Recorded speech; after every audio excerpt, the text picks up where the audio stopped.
Hello everyone, আজকের এই লেকচারে আমরা হিউম্যান ফিজিওলজি বা মানব শরীর তত্ত্বের বেশ গুরুত্বপূর্ণ একটি tissue, fluid connective tissue, blood বা রক্ত নিয়ে আলোচনা করব।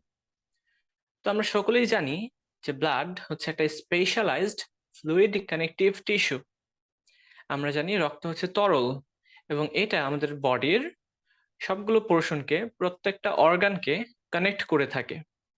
এই কারণে এর নাম fluid connective tissue that contains cells suspended in a fluid matrix. এই ফ্লুইডের মধ্যে নানান ধরনের সেলস থাকে, নানান ধরনের প্রোটিন থাকবে, তারা ভাসমান অবস্থায় থাকে। Physical characteristics of blood. এই ব্লাডের ক্যারেক্টারিস্টিক্স গুলা কি কি আমরা যদি বাহ্যিক দৃষ্টিতে দেখি, এর কালার হচ্ছে রেড, কারণ ব্লাডের মধ্যে যে হিমোগ্লোবিন থাকে এই হিমোগ্লোবিনের বর্ণ লাল হয়। এটার টেস্ট হচ্ছে সল্টি, এর মধ্যে নানান ধরনের সল্ট সলিউবেলাইজড অবস্থায় থাকে, দ্রবীভূত থাকে, এই কারণে এটা সল্টি। এটা ভিসকোসিটি বা সান্দ্রতার বিষয়টা যদি আমরা খেয়াল করি, দেখা যাবে এটা পানি থেকে 5 গুণ বেশি সান্দ্র।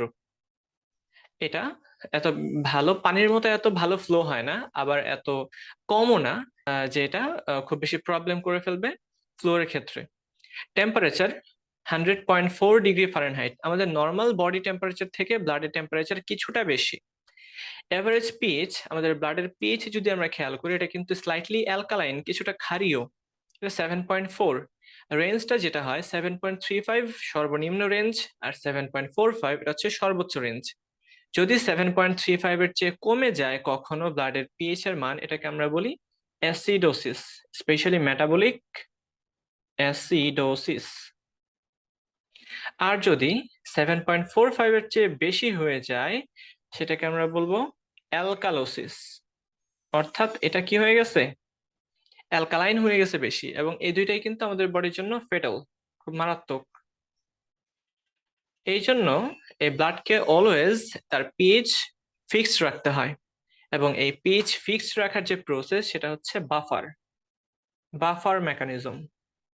এই বাফারের মাধ্যমে ব্লাড তার পিএইচ কে কন্ট্রোল করে থাকে।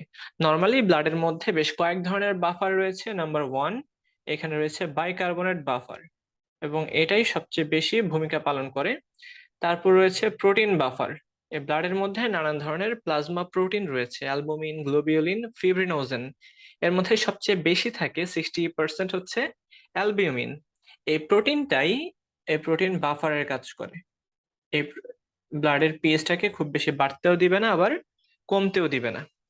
এখন ব্লাড প্রায় 7 to 8% হয় আমাদের টোটাল বডি ওয়েটের।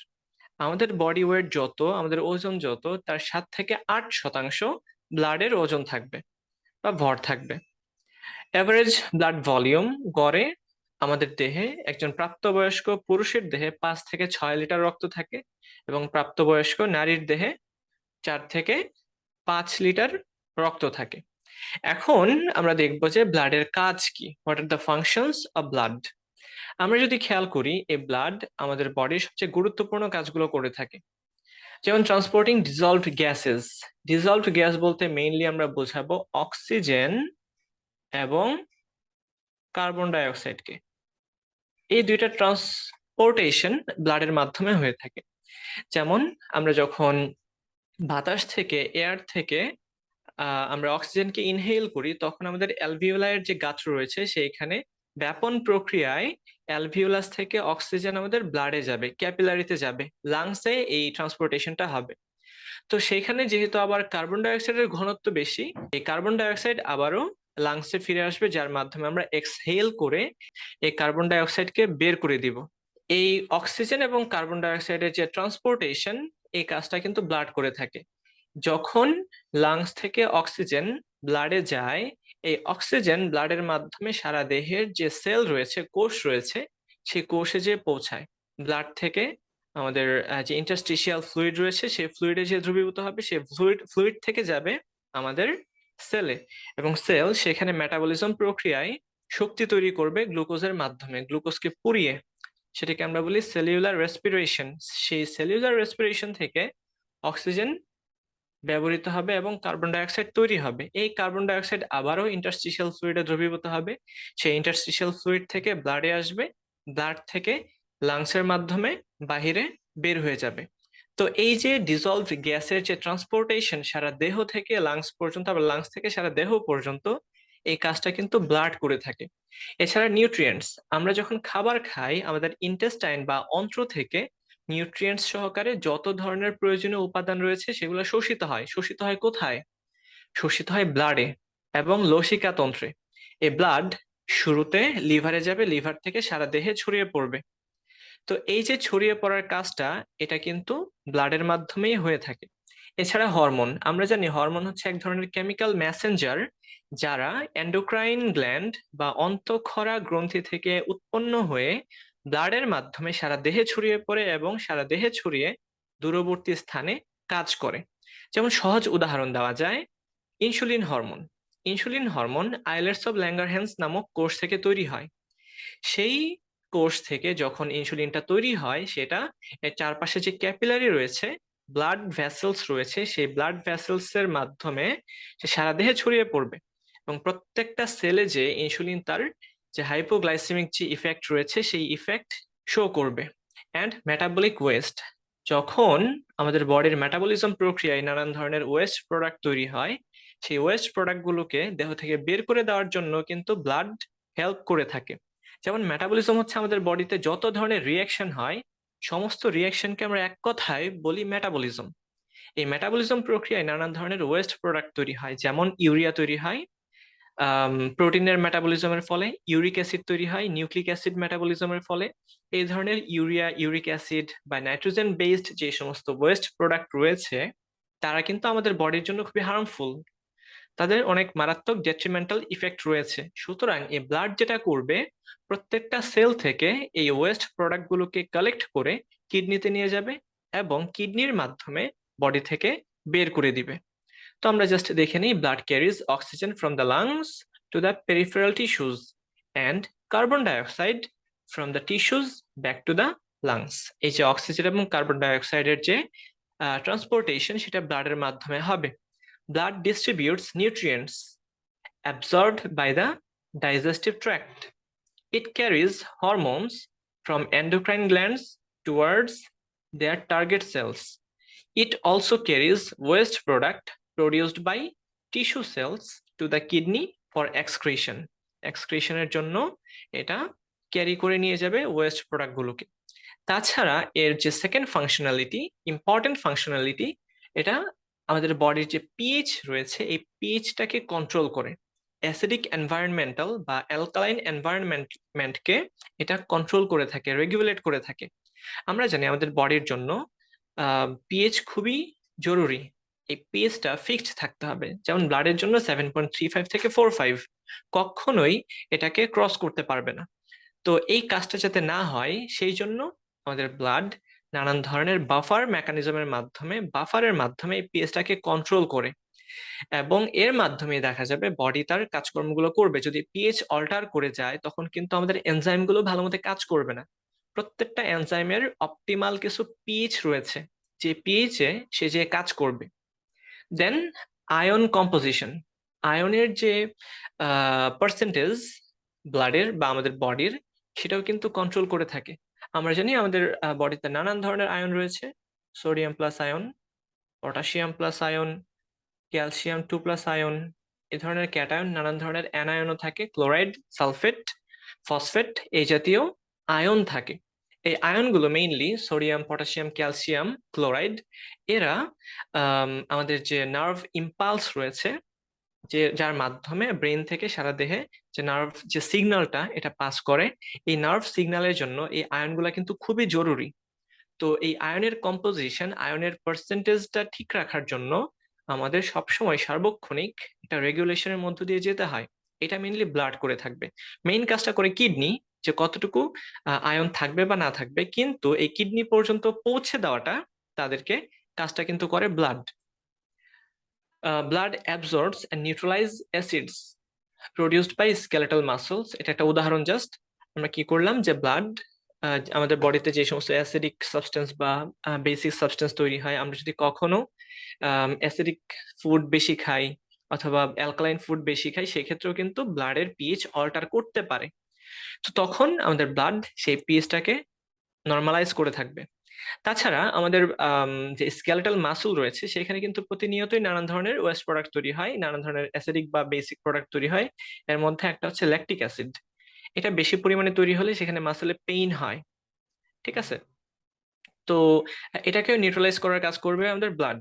এছাড়া diffusion between interstitial fluid and blood, interstitial fluid এবং ব্লাডের মধ্যে আমরা যদি এটাকে বলি ইন্টারস্টিশিয়াল ফ্লুইড, সেলের বাইরে প্রত্যেকটা সেলের মাঝখানে যে ফ্লুইড গুলো থাকে তাদেরকে আমরা বলি ইন্টারস্টিশিয়াল ফ্লুইড। আর হচ্ছে এখানে যদি ব্লাড কম্পার্টমেন্ট থাকে, এদের মধ্যে কি হবে? নানান ধরনের আয়নের আদান প্রদান হবে, আয়নের আদান প্রদান হবে, এছাড়া হবে নিউট্রিয়েন্টস এর আদান প্রদান, এছাড়া গ্যাসের আদান প্রদান। ডিফিউশনের মাধ্যমে এই যে ট্রান্সপোর্টেশনটা, এর মাধ্যমেই কিন্তু ব্লাড রেগুলেট করে থাকে পিএইচ এবং আয়ন সমূহকে। এছাড়া restricting fluid losses at injury site, যখন কোনো জায়গায় ড্যামেজ হয়, যদি কাট হয় আমাদের স্কিনে বা অন্য কোথাও অন্য কোনো জায়গাতে, সেখানে কিন্তু প্রচুর ব্লাড লস হওয়ার বা ফ্লুইড লস হওয়ার চান্স থাকে। তখন ব্লাড যেটা করে, রক্ততঞ্চন বা ব্লাড ক্লটিং এর মাধ্যমে ওই জায়গাটাকে সে আবৃত করে ফেলে। তো এই ব্লাড ক্লটিং এর বিস্তারিত মেকানিজম আমরা অন্য কোনো আরেকটা ভিডিওতে দেখব। সেইখানে আমরা খেয়াল করব যে কোন একটা জায়গাতে যদি কেটে যায়, ধরলাম এটা যদি আমাদের স্কিন সারফেস হয়, যদি কোনো একটা জায়গাতে কেটে যায় সেখান থেকে ব্লাড বের হবে অনেক বেশি। তো এখানে যেটা করে এই ফিব্রিনোজেন জালক, তারা এটাকে আটকে দেয়। আটকে দিলে আস্তে আস্তে এটা শুকিয়ে যায় এবং ব্লাড লস কমে যায়। Blood contains enzymes and other substances that respond to breaks in vessel walls. এছাড়া স্কিনের বাইরে না হলে আমাদের ইন্টারনালিও কিন্তু নানান ধরনের ড্যামেজ হতে পারে, ইনজুরি হতে পারে। সেইখানেই আমাদের ব্লাড যে কাজ করবে by initiating process of clotting, অর্থাৎ ব্লাড ক্লটিং এর কাজটা করে থাকবে। এছাড়া আমাদের বডির যে ডিফেন্স মেকানিজম রয়েছে, সেই ডিফেন্স মেকানিজমের হোয়াইট ব্লাড সেল সবচেয়ে বেশি গুরুত্বপূর্ণ ভূমিকা পালন করে। সেই হোয়াইট ব্লাড সেল কিন্তু ব্লাডেরই একটা অংশ। সুতরাং ব্লাডের আরেকটা কাজ হতে পারে ডিফেন্ডিং এগেনস্ট টক্সিনস অ্যান্ড প্যাথোজেনস। যে সমস্ত মাইক্রো অর্গানিজম আমাদের জন্য ক্ষতিকর তাদেরকে আমরা বলি প্যাথোজেন। আর যে সমস্ত কেমিক্যাল সাবস্টেন্স যারা টক্সিক, এদেরকে বলা হয় টক্সিনস। তো এদের এগেনস্টে ডিফেন্ড করার কাজটাও কিন্তু ব্লাড করে থাকবে, specially white blood cell. Blood transports white blood cells throughout the whole body. Specialized cells that migrate into the other tissues to fight infections and remove debris.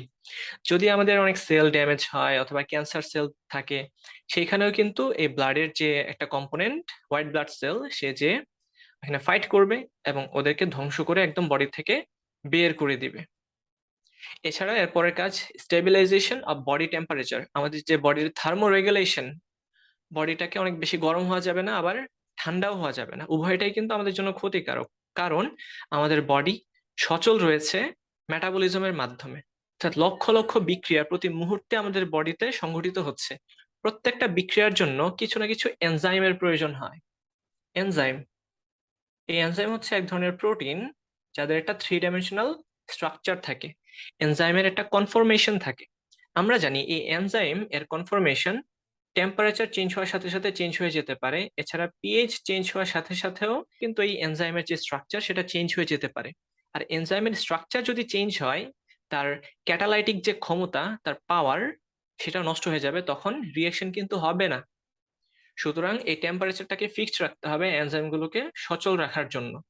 অ্যাবজর্বস hit, blood হিটকে absorb করে, কারণ ব্লাডের most of the যে components সেটা কিন্তু পানি। ব্লাডের যে সেরাম 55% রয়েছে, এই সেরামের 95% হচ্ছে পানি, 90 থেকে 95%। তো আমরা জানি পানির যে হিট ক্যাপাসিটি সেটা কিন্তু অনেক বেশি।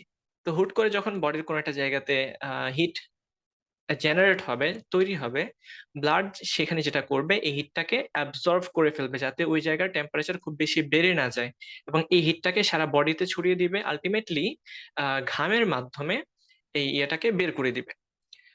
Blood absorbs the heat generated by active skeletal muscles. এই active skeletal muscle প্রচুর পরিমাণে হিট তৈরি করে and redistributes it to the other tissues. Entire বডিতে এই হিটটাকে ডিস্ট্রিবিউট করে দিবে blood. If body temperature is already high, that heat will be lost across the surface of the skin. এবং কিভাবে হবে? ঘামের মাধ্যমে। যখন আমরা ঘামবো তখন সেই পানিটা শুকাতে হবে, সেই পানি শুকানোর জন্য হিটের প্রয়োজন। ঠিক এইভাবেই এক্সট্রা হিটটা আমাদের বডি থেকে বের হয়ে যায় ঘামের মাধ্যমে। If body temperature is too low, যদি টেম্পারেচার অনেক কম থাকে, দ্য ওয়ার্ম ব্লাড, যেখানের ব্লাড গরম আছে সেই জায়গার ব্লাড ঠিক ওই জায়গাতেই যেখানে টেম্পারেচার কম সেখানে যাবে। The warm blood is directed to the brain and other temperature sensitive organs. তো সেই টেম্পারেচার সেন্সিটিভ অর্গানগুলো যখন এই লো টেম্পারেচারকে সেন্স করবে তখন সেটা কিন্তু আমাদের বডির টেম্পারেচারকে রাইজ করার কাজ শুরু করে দিবে। কারণ আমাদের বডিতে সারাক্ষণ প্রত্যেকটা সেলেই মাইটোকন্ড্রিয়া রিয়েকশন করে থাকবে জাস্ট হিট বা এনার্জি তৈরি করার জন্য। তখন সেই এনার্জি প্রোডাকশনটা বেড়ে যাবে। যখন বেড়ে যাবে তখন বডি টেম্পারেচার একটা সার্টেন এক্সটেন্টে চলে আসবে। তো এই কাজগুলো করে এই ব্লাড। এর পরের লেকচারে আমরা দেখব কম্পোজিশনস অফ ব্লাড, ব্লাড কি কি জিনিস দিয়ে তৈরি এবং তাদের কাজগুলা কি কি। যেমন প্লাজমা প্রোটিন রয়েছে, সেই প্রোটিনের ক্যাটাগরি দেখব, নানান ধরনের ক্যাটাগরিজ, তাছাড়া electrolytes, solutes, organic nutrients, waste product, সবকিছু আমরা একটু বিস্তারিত আলোচনা করব। Till then, welcome.